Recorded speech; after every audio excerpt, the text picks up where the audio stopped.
นายแพทย์พิเชษฐ์บัญญัติรองอธิบดีกรมวิทยาศาสตร์การแพทย์เป็นประธานเปิดโครงการอบรมเชิงปฏิบัติการถ่ายทอดวิธีตรวจสอบคุณภาพเครื่องมือตรวจวินิจฉัยโรค NCD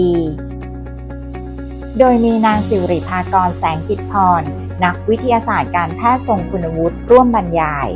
และนายธรรมรัตน์บุญสูงผู้อำนวยการสำนักรังสีและเครื่องมือแพทย์กล่าวรายงานวัตถุประสงค์เพื่อถ่ายทอดเทคโนโลยีแก่เจ้าหน้าที่ศูนย์วิทยาศาสตร์การแพทย์สำหรับใช้เป็นเครื่องมือในการประสานการทำงานกับหน่วยงานในพื้นที่ซึ่งจะเป็นแนวทางในการร่วมกันส่งเสริมการป้องกันโรคต่อไป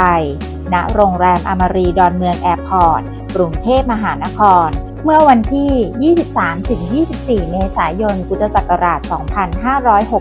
2568